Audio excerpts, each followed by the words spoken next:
Puji Tuhan, saya sampaikan selamat pagi buat kita sekalian. Salam sejahtera dalam Tuhan kita Yesus Kristus. Haleluya. Bersyukur kita boleh kembali bersama-sama beribadah sekalipun dengan jumlah yang terbatas. Ini kesempatan yang sangat berharga untuk kita dibangun bersama-sama di dalam Tuhan. Saudara, pagi ini saya akan berkhotbah mengenai prioritas hidup orang percaya. Prioritas hidup orang Kristen, prioritas hidup umat-umat Allah. Saudara, para rasul dan gereja mula-mula adalah teladan yang sangat luar biasa mengenai bagaimana mereka membangun prioritas hidup setelah kebangkitan dan kenaikan Tuhan ke surga. Dalam Injil Markus pasal yang ke-16 dikatakan bahwa setelah Yesus naik ke surga, mereka memberitakan Injil dengan begitu semangat. Dan melayani Tuhan menjadi prioritas hidup mereka. Dalam Injil Lukas pasal 24, setelah kenaikan Yesus ke surga, maka murid-murid dan orang percaya mereka tiap-tiap hari bersekutu di rumah Tuhan. Demikian juga kita orang-orang percaya, setelah kita merayakan hari kenaikan Tuhan ke surga, mari jangan lupa kita perlu membangun prioritas hidup sebagaimana yang diinginkan oleh Tuhan. Amin. Untuk itu mari kita membaca di dalam surat 1 Petrus pasal yang kedua, ayat 4 sampai ayat yang ke-10. 1 Petrus 2 ayat 4 sampai ayat 10, saya baca untuk kita sekalian, demikian firman Tuhan. Dan datanglah kepadanya batu yang hidup itu, yang memang dibuang oleh manusia, tetapi yang dipilih dan dihormat di hadirat Allah. Dan biarlah kamu juga dipergunakan sebagai batu hidup untuk pembangunan suatu rumah rohani, bagi suatu imamat kudus untuk mempersembahkan persembahan rohani yang karena Yesus Kristus berkenan kepada Allah. Sebab ada tertulis dalam kitab suci, sesungguhnya aku meletakkan di Sion sebuah batu yang terpilih, sebuah batu penjuru yang mahal, dan siapa yang percaya kepadanya tidak akan dipermalukan. Karena itu bagi kamu yang percaya, ia mahal. Tetapi bagi mereka yang tidak percaya, batu yang telah dibuang oleh tukang-tukang bangunan telah menjadi batu penjuru, juga telah menjadi batu sentuhan dan suatu batu sandungan. Mereka tersandung padanya karena mereka tidak taat kepada firman Allah, dan untuk itu mereka juga telah disediakan. Tetapi kamulah bangsa yang terpilih, imamat yang rajani, bangsa yang kudus, umat kepunyaan Allah sendiri, supaya kamu memberitakan perbuatan-perbuatan yang besar dari Dia yang telah memanggil kamu keluar dari kegelapan kepada terangnya yang ajaib.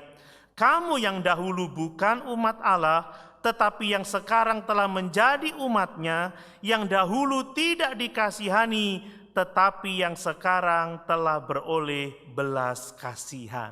Haleluya, puji Tuhan. Bapak Ibu saudara sekalian, hidup kita ini bisa menjadi sangat sibuk. Ya, kita bisa menjadi orang yang super sibuk.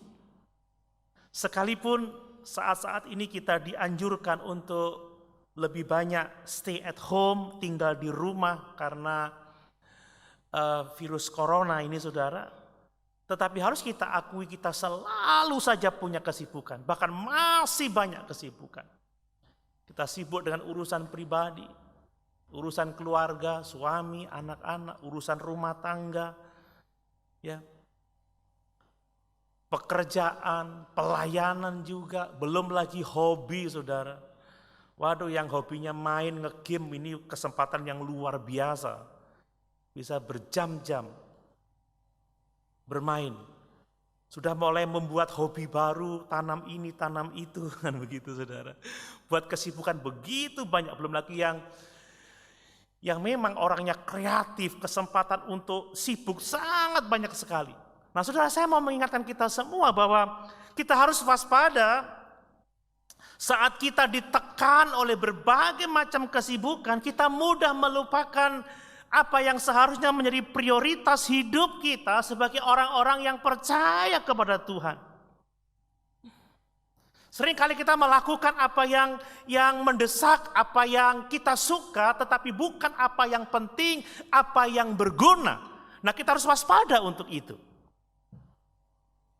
Sebagai orang percaya, saudara, kita harus tetap memiliki prioritas untuk kehidupan rohani. Amin. Untuk hal-hal rohani. Karena itu memiliki arti yang sangat penting, tidak hanya untuk kehidupan kita sekarang ini di dunia, tetapi juga untuk kehidupan kita di kekekalan nanti. Banyak orang yang kurang memperhatikan perkara-perkara rohani.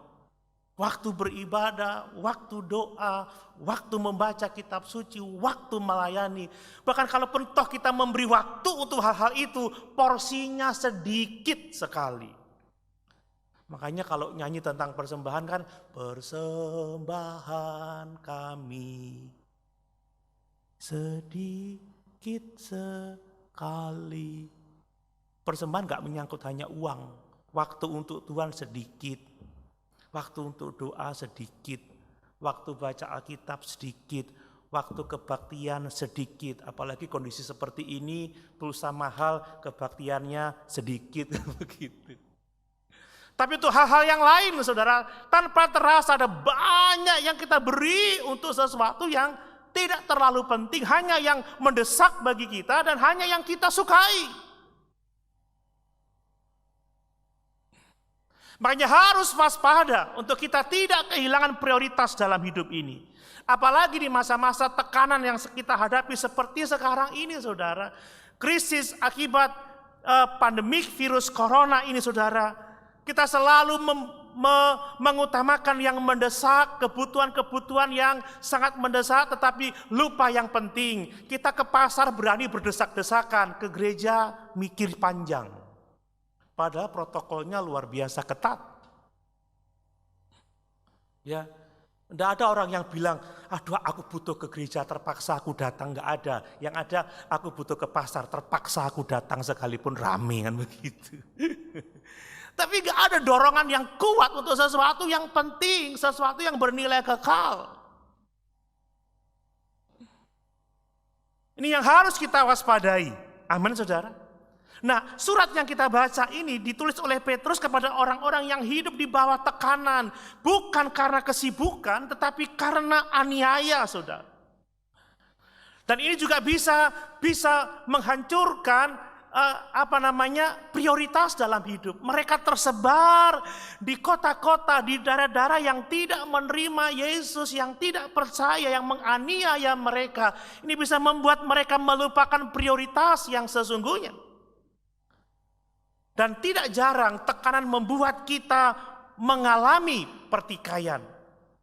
Mengalami benturan-benturan sehingga terjadi perpecahan gereja. Kita kan cukup tertekan, saudara, ya. Masuk pintu gerbang disemprot. Wes gak senang gereja mana. Adem di gereja disemprot. Kemudian dikasih jadwal, saudara, ya. Pas yang gak bagiannya dipersilakan ke belakang. Wah, aku kok gak boleh melebu. Halo? Tekanan membuat kita mengalami konflik. Ada saja pergumulan. Makanya saudara, Petrus melalui beberapa ayat ini dia ingin supaya di tengah-tengah tekanan yang seperti itu, di mana orang bisa kehilangan prioritas, mengalami konflik, Petrus mau menunjukkan apa yang seharusnya penting bagi mereka di tengah-tengah pergumulan itu, sehingga mereka dapat memenuhi tujuan Allah yang telah ditetapkan bagi mereka, tujuan yang sangat mulia, supaya mereka dapat menjalani hidup kekristenannya dengan dibangun dibangun terus di dalam persekutuan gereja Tuhan, dan pada akhirnya mereka menjadi saksi-saksi untuk memberitakan pekerjaan-pekerjaan Allah yang besar itu. Prioritas itu penting, saudara. Amin. Supaya kita nggak kehilangan yang berharga, yang tidak hanya bernilai sekarang tetapi bernilai di kekekalan nanti. Dari ayat-ayat yang kita baca ada 3 prioritas yang mau kita lihat, saudara. Yang pertama, bahwa setiap orang percaya itu harus menjadikan Tuhan Yesus sebagai pusat hidupnya. Amin. Ini prioritas kita. Kita boleh sibuk, kita boleh punya kegiatan lain, tapi Yesus harus jadi pusat kehidupan kita, harus jadi fokus kita, harus jadi segala-galanya bagi kita. Kemudian apa? Kita harus rela dibangun di dalam iman, dibangun di dalam hal-hal rohani, di dalam persekutuan gereja.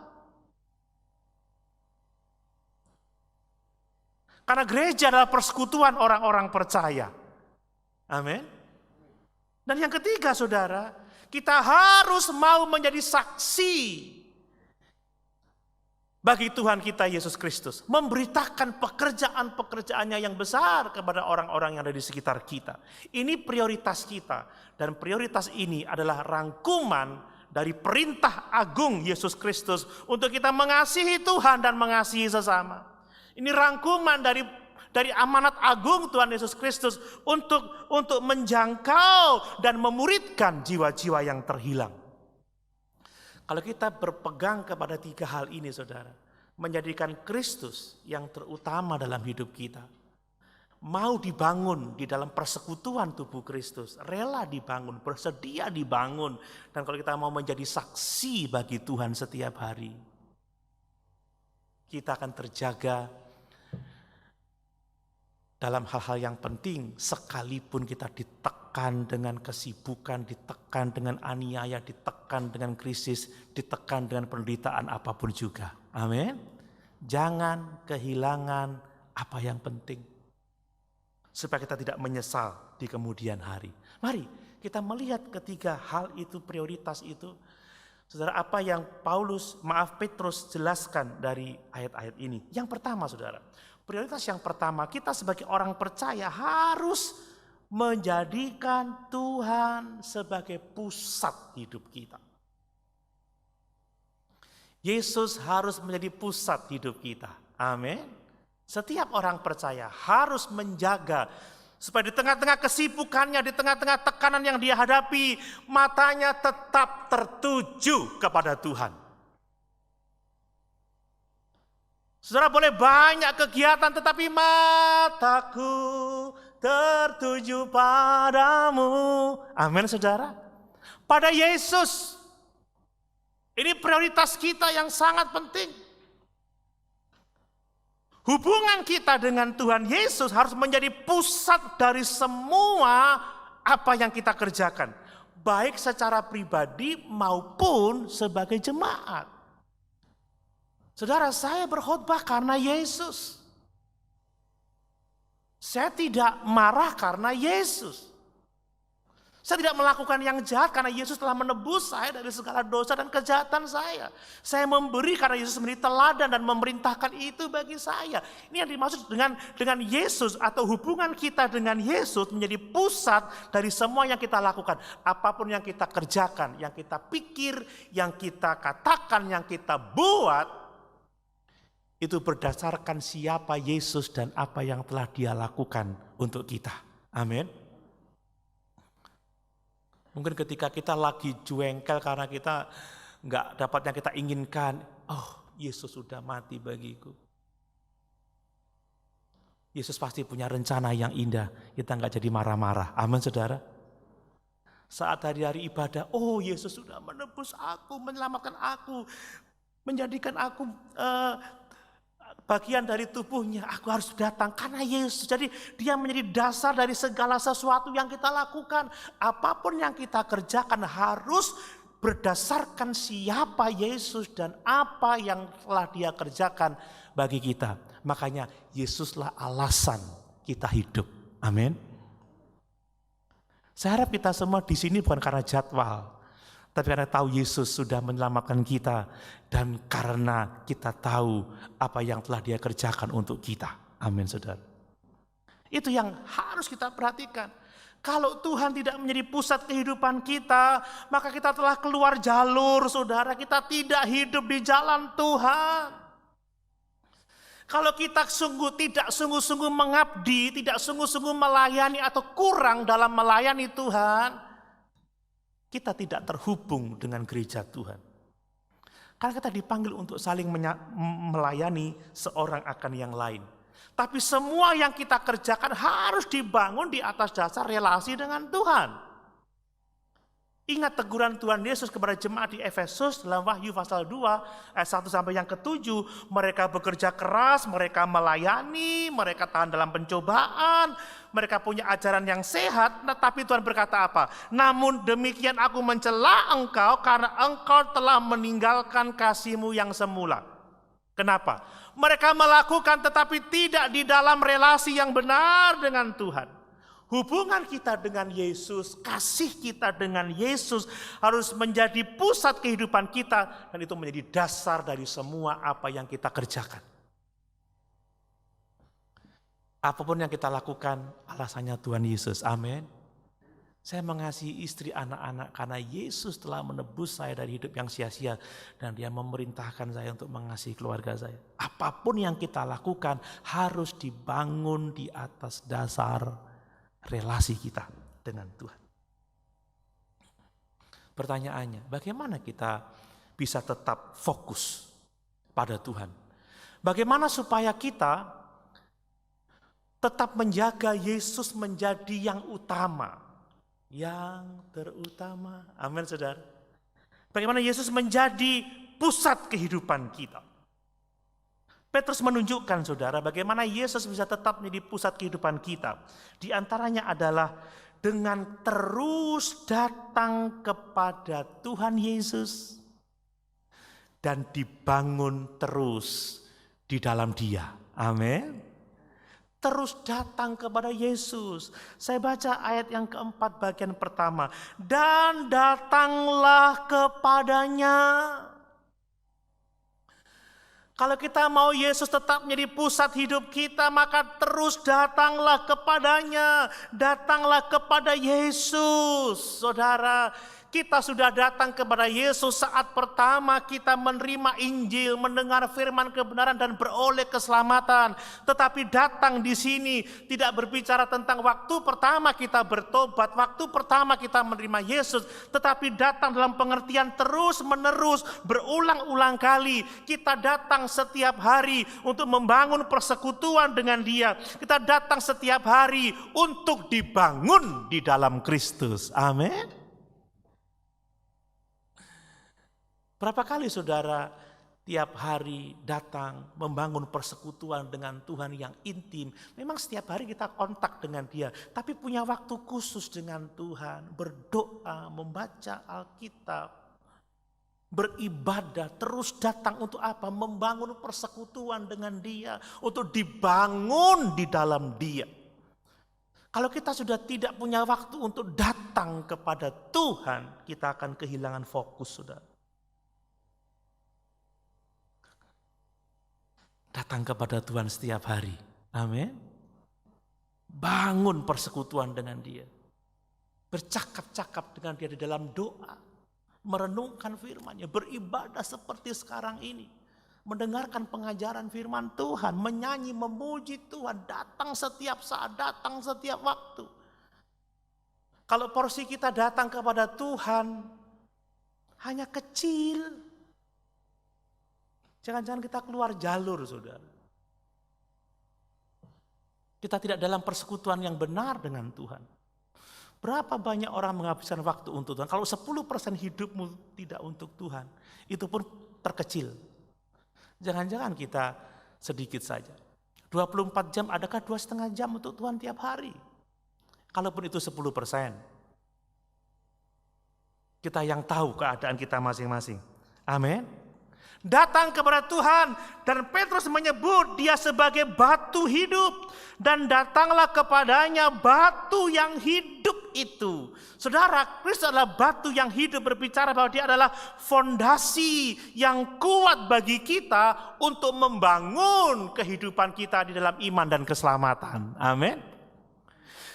Batu penjuru adalah fondasi yang kuat bagi kita gereja untuk membangun persekutuan, membangun pelayanan bersama-sama selama kita hidup di atas dunia ini. Batu yang teguh. Kalau kita tidak membangun diri di atas Yesus, tidak selalu datang kepada Yesus, kita akan keluar dari jalur. Saudara, dia batu yang hidup. Sekalipun dia telah mati karena dosa-dosa kita, tetapi dia dibangkitkan. Dia naik ke surga, dia menang atas maut, dia menang atas kematian, dia menang atas dosa. Amin, saudara. Dialah dasar yang kuat untuk membangun kehidupan. Tidak hanya untuk hidup sekarang ini, tetapi untuk hidup di kekekalan nanti. Dan orang yang membangun dirinya di atas Kristus, yang datang kepada Kristus dan membangun dirinya di atas Kristus, dia tidak akan dipermalukan. Amin, saudara. Ayat yang ke-6.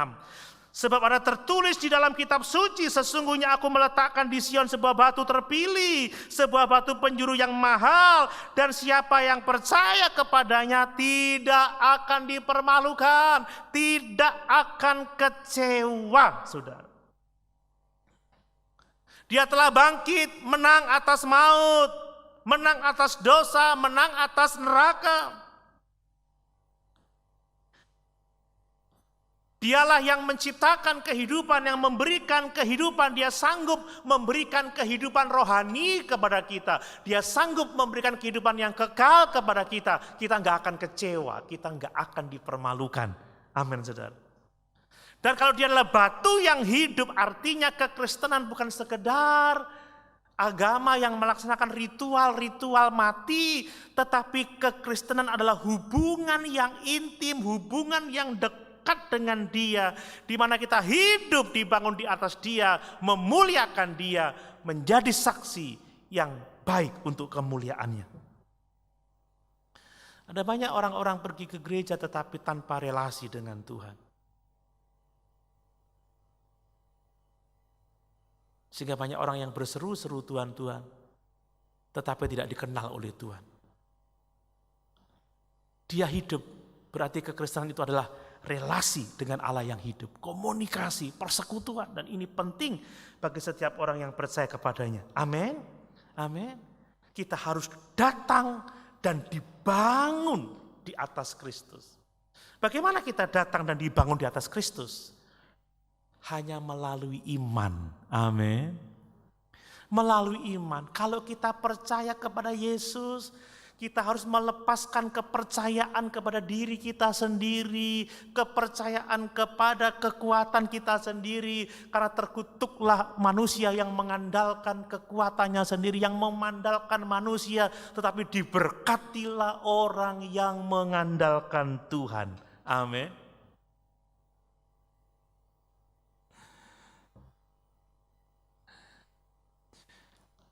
Kita mendekat pada Tuhan tidak dengan kekuatan kita, tetapi semua karena anugerah Tuhan yang telah diberikan kepada kita.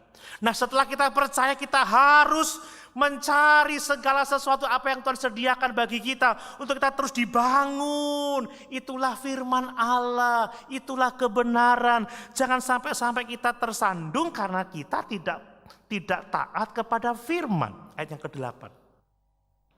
Mereka tersandung padanya karena mereka tidak taat kepada firman Allah. Kita percaya dan kita dibangun dengan taat kepada firman Allah. Itu yang membuat kita dapat menjadikan Yesus sebagai pusat dalam kehidupan kita. Saudara, kalau kita nggak secara sungguh-sungguh meluangkan waktu untuk Tuhan, kita nggak sungguh-sungguh memberi waktu yang terbaik untuk melayani Tuhan, membangun hidup di atas kebenaran firman Allah, berarti prioritas hidup kita salah. Kita sementara membangun hidup kita di atas pasir. Ada badai, ada gelombang, ambruk dan hebatlah kerusakannya. Kalau sebagai gereja Tuhan, ya, kita ini gereja lokal, eklesia ini, ya. Kalau kita tidak menjadikan Tuhan sebagai pusat hidup kita, kita juga prioritas kita salah. Kita membangun di atas pasir. Kristus adalah batu terpilih, batu yang sangat mahal, batu yang sangat berharga bagi Allah. Demikian juga Yesus harus menjadi pilihan kita. Amin, saudara. Harus menjadi pribadi yang termahal bagi kita, yang berharga bagi kita. Aku meletakkan di Sion batu yang terpilih, batu penjuru yang mahal. Kalau bagi Allah dia terpilih, dia mahal. Bagi kita Yesus harus menjadi segala-galanya. Saya bisa menyadari kesibukan Bapak Ibu Saudara sekalian. Tapi jangan kita kehilangan prioritas datang kepada Tuhan, dibangun di dalam Tuhan. Dia batu yang hidup, dia dasar yang kuat. Kalau sudah tidak melakukan itu, prioritas kita salah. Dan kita sedang membangun hidup kita di atas pasir. Ada badai, ada gelombang, hancur dan hebatlah kerusakannya. Mari kita terus datang kepada Tuhan, membangun persekutuan dengan Dia. Amin. Kemudian bagaimana kita jadikan itu sebagai prioritas hidup kita, saudara? Yaitu dengan apa? Dengan mempersembahkan persembahan rohani kepada Tuhan dan Juru Selamat kita, Yesus Kristus. Saya membaca di dalam ayat yang kelima. Dan biarlah kamu juga dipergunakan sebagai batu hidup untuk pembangunan suatu rumah rohani bagi suatu imamat kudus untuk mempersembahkan persembahan rohani yang karena Yesus Kristus berkenan kepada Allah. Saudara, kalau kita mau menjadikan Yesus sebagai pusat kehidupan kita, segala-galanya, kita harus mempersembahkan persembahan rohani kepada Allah itu. Kemana kita memberikan persembahan berarti dia adalah pribadi yang terpenting bagi kita. Amin. Amin. Nah, kalau suami lupa ulang tahun istrinya nggak membelikan kado berarti istrinya nggak penting bagi dia. Sekalipun kadonya cuma bunga telek-telekan diambil di jalan. Happy birthday my love. Kalau udah lupa nggak memberikan sesuatu di ulang tahunnya, jangan-jangan dia bukan yang penting bagi suami itu.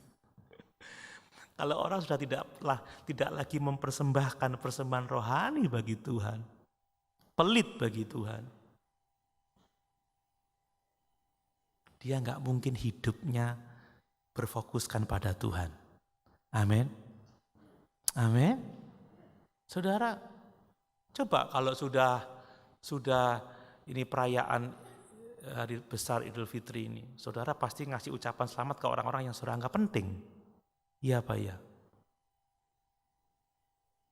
Kasih parcel ke sana, kado ke sana. Kalau enggak penting dilupakan, cukup ngomong di grup saja. Tapi kalau penting tidak. Lihat saudara, tidak hanya Yesus sebagai batu yang hidup, kita juga adalah batu-batu yang hidup yang sedang dibangun menjadi rumah rohani untuk imamat yang kudus. Supaya apa? Supaya kita mempersembahkan persembahan rohani yang berkenan kepada Allah oleh karena Yesus Kristus. Jadi tujuan Allah membangun kita sebagai tubuh Kristus untuk kita mempersembahkan persembahan rohani. Inilah keimamatan yang rajani, keimamatan orang percaya. Dalam perjanjian lama hanya orang-orang tertentu yang bisa menjadi imam besar hanya satu orang. Dan 1 tahun sekali menghadap Allah, tetapi dalam perjanjian baru setelah Yesus mati naik ke surga membawa darahnya sendiri sebagai penebusan bagi kita, sebagai imam besar yang agung itu, maka setiap kita adalah imam-imam berkerajaan, imam-imam yang melayani raja, kita bisa datang sewaktu-waktu kepada Tuhan untuk mempersembahkan persembahan rohani kita kepada Dia. Amin. Ini yang perlu kita ketahui, saudara. Kita punya akses langsung kepada Tuhan melalui Yesus Kristus. Coba 1 Timotius 2 ayat yang kelima. Saya sudah baca minggu yang lalu. 1 Timotius 2 ayat yang kelima.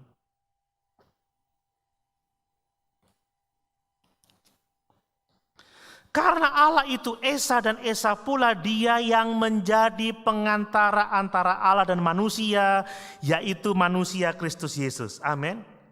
Kita nggak butuh pengantara yang lain untuk kita menghadap Tuhan. Kita tidak perlu membawa korban darah lagi, sebab Yesus sudah membawa darahnya ketika dia naik ke surga, masuk ke ruang kudus, datang ke surga, membawa darah satu kali untuk selama-lamanya bagi penebusan dosa-dosa kita.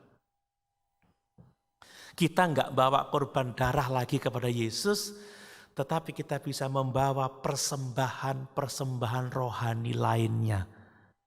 Amin, Bapak Ibu Saudara sekalian.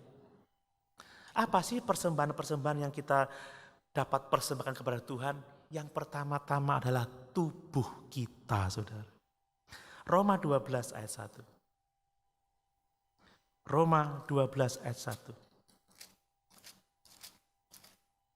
Demikian firman Tuhan.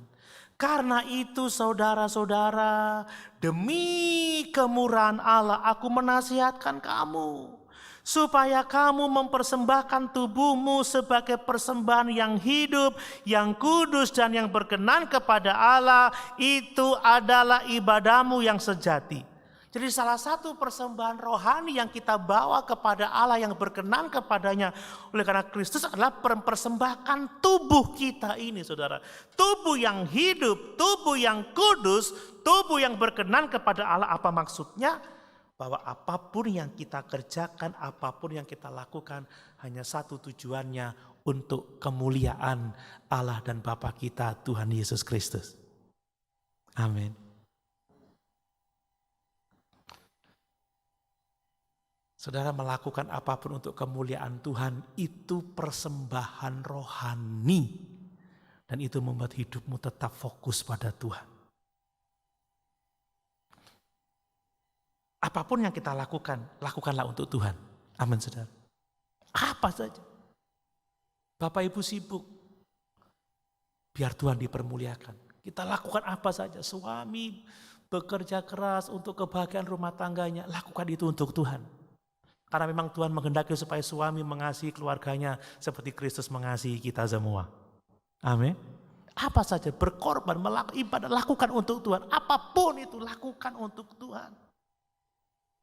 Kemudian apalagi saudara, memberitakan Injil, membawa jiwa-jiwa kepada Tuhan, itu juga adalah persembahan rohani kita. Coba Roma 15 ayat 16. Roma 15 ayat 16.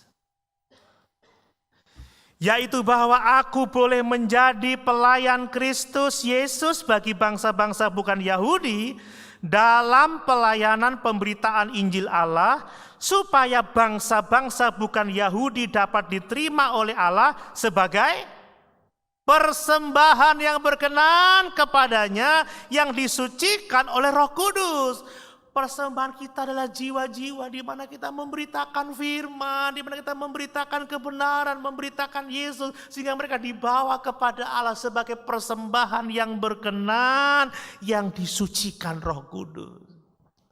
Saudara, saya waktu khotbah seperti sekarang ini, saya sedang mempersembahkan persembahan rohani kepada Tuhan. Amin. Ketika hati Bapak Ibu berbalik kepada Tuhan melalui khotbah yang saya sampaikan ini, saya membawa persembahan-persembahan rohani kepada Allah yang luar biasa. Amin. Guru-guru sekolah minggu kalau mengajar dengan sungguh-sungguh. Anak-anak yang diberkati itu kalau persembahan rohani bagi Tuhan. Pelayanan pemuda, remaja, apapun kita. Di mana kita bertemu, kita memberitakan Injil, memberitakan Yesus, orang diberkati, orang percaya, itu persembahan rohani kepada Tuhan. Kalau engkau melakukan itu, Tuhan tetap menjadi pusat dalam kehidupan kita. Amin. Tidak hanya itu saudara, memperhatikan kebutuhan hamba-hamba Tuhan, pelayan-pelayan Tuhan itu juga adalah persembahan rohani, saudara. Coba lihat Filipi 4 ayat 18. Filipi 4 ayat 18.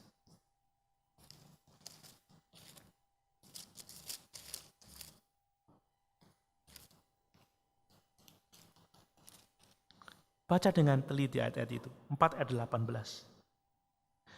Kini aku telah menerima semua yang perlu daripadamu, malah lebih daripada itu aku berkelimpahan karena aku telah menerima kirimanmu dari Epafroditus, suatu persembahan yang harum, suatu korban yang disukai, yang berkenan kepada Allah. Amin. Jadi memperhatikan kehidupan pelayan-pelayan Tuhan. Gembala-gembala, penginjil, rasul. Itu sebagai persembahan rohani kepada Allah, persembahan yang berkenan.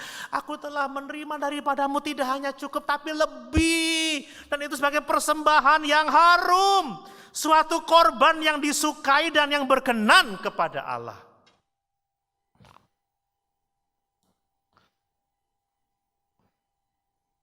Makanya kenapa saya terdorong mengajak teman-teman untuk memperhatikan pelayan-pelayan. Saya keliling, saya berani karena itu persembahan yang harum. Itu persembahan yang berkenan kepada Allah. Amin Bapak Ibu. Saya mendengarkan cerita teman-teman. Kalau saya mengajak kita untuk bersama-sama berbagi, karena itu satu persembahan bagi Allah, tidak untuk mencari kemuliaan bagi diri sendiri. Apa untungnya kalau dihitung secara manusiawi, capek. Yang untung bukan saya belanja, saya ngumpulin, saya jalan, berangkat pagi, pulang malam. Yang untung mereka. Tapi itulah persembahan yang berbau harum, itulah persembahan yang berkenan kepada Allah. Amin. Ada yang membutuhkan sesuatu untuk pekerjaan Tuhan, ayo kita kumpul. Saya yang ngurusi, saya yang capek. Tapi itu yang untung mereka, tapi kita punya nilai yang lain. Kita mempersembahkan persembahan rohani bagi Tuhan. Amin Bapak Ibu. Jadi saya kalau khotbah gini saya nggak minta diperlakukan seperti apa gitu, tidak. Saya pun juga melakukan untuk hamba-hamba Tuhan yang sungguh-sungguh melayani Tuhan. Itu persembahan kita. Yang tidak hanya harum tapi berkenan kepada Allah. Amin. Lihat Filipi 2 ayat 17. Filipi 2 ayat 17. Ya. Tetapi sekalipun darahku dicurahkan pada korban dan ibadah imanmu, aku bersukacita dan aku bersukacita dengan kamu sekalian, dan kamu harus bersukacita demikian dan bersukacita dengan aku. Kenapa? Sebab pelayan-pelayan itu, saudara, dia memberikan hidupnya supaya jemaat dapat bersukacita, beribadah kepada Allah yang hidup itu. Paulus telah memberikan hidupnya, darahnya pada korban dan ibadah imanmu. Mereka orang-orang yang melayani jemaat, yang menolong jemaat untuk dapat beribadah kepada Allah. Ya, menjadi korban ibadah iman mereka, itu bahasa Paulus, ya. Pada korban dan ibadah imanmu, dicontohkan pada korban dan ibadah imanmu. Saya khotbahkan pada waktu ulang tahun Ibu Gembala. Gembala itu berjaga-jaga atas jiwa domba-domba yang dipercayakan kepadanya. Amin saudara. Siang malam berdoa. Dan itu sebagai ibadah yang harum dan yang berkenan kepada Allah. Kemudian apa lagi saudara? Apa lagi? Adalah persembahan pujian, seperti kita menyanyi, memainkan musik, tamborin, ya, ada choir, memuji Tuhan. Itu persembahan rohani kita. Coba Ibrani 13 ayat 15 sampai 16. Ibrani 13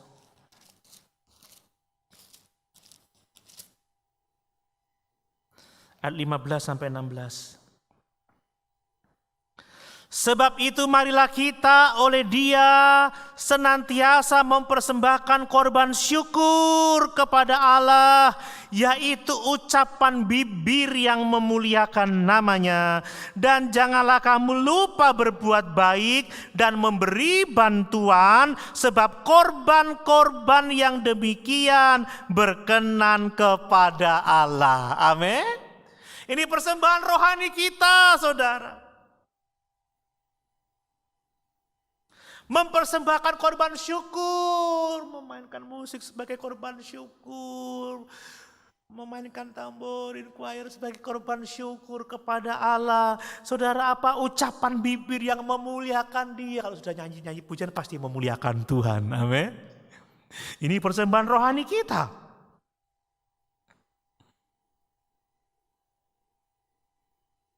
Saudara di rumah dengan keluarga menaikkan pujian, di gereja bernyanyi bersama-sama. Itu persembahan, itu korban-korban yang berkenan kepada Allah. Dan tidak hanya itu, jangan lupa kamu berbuat baik dan memberi bantuan. Saya katakan pada kebaktian hari Rabu yang lalu, saudara, dunia yang membutuhkan adalah pintu bagi kita untuk memberikan kasih Tuhan kepada dunia. Inilah kesempatan kita. Amin, saudara. Saya kok maksa minta amin ya, mau ditutupi masker.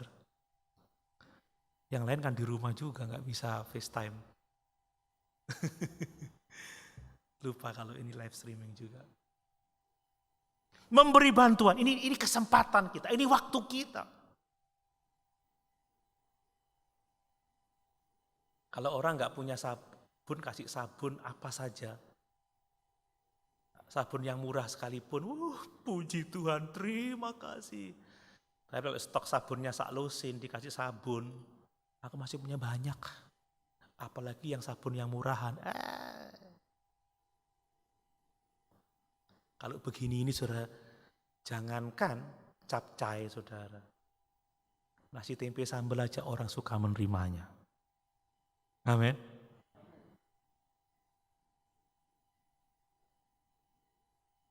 Ini kami tidak tahu kalau ini pasar tutup seminggu ini. Belanja cuma sampai hari Senin. Ya Selasa kita makan telur.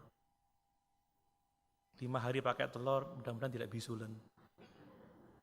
Nggak alergi.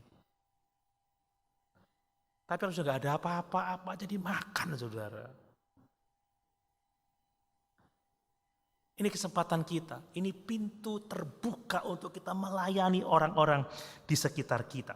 Amin. Dan ini berhubungan dengan apa yang kita kerjakan, semua yang kita lakukan sebagai orang percaya. Semua yang kita lakukan harus menjadi persembahan syukur kita kepada Allah. Terima kasih kita kepada Tuhan. Kita bergereja ini karena kita mau mempersembahkan syukur kepada Allah. Kita bekerja, kita melayani sebagai korban syukur. Kita berbagi sebagai korban syukur. Kita memimpin sebagai korban syukur. Semua kita lakukan sebagai persembahan rohani. Sebagai korban yang berbau harum dan yang berkenan kepada Tuhan. Semua motivasinya harus untuk Tuhan. Kalau kita melakukan sesuatu, kita mesti bertanya pada diri sendiri. Apakah Tuhan senang dengan yang kulakukan ini? Kalau Tuhan senang, kita tahu dari firman Allah, ini yang Tuhan mau. Lakukan dengan semangat, saudara.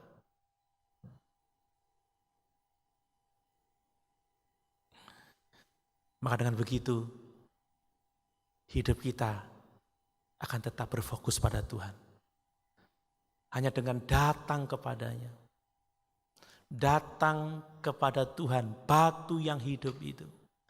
Dan dibangun di atas Dia. Hanya dengan datang dan mempersembahkan persembahan rohani kepadanya, kita akan tetap menjadikan Dia sebagai pusat hidup kita. Amin, saudara. Berhubung waktu, 2 poin berikutnya kita lanjutkan di kesempatan yang akan datang. Mari sama-sama kita berdiri.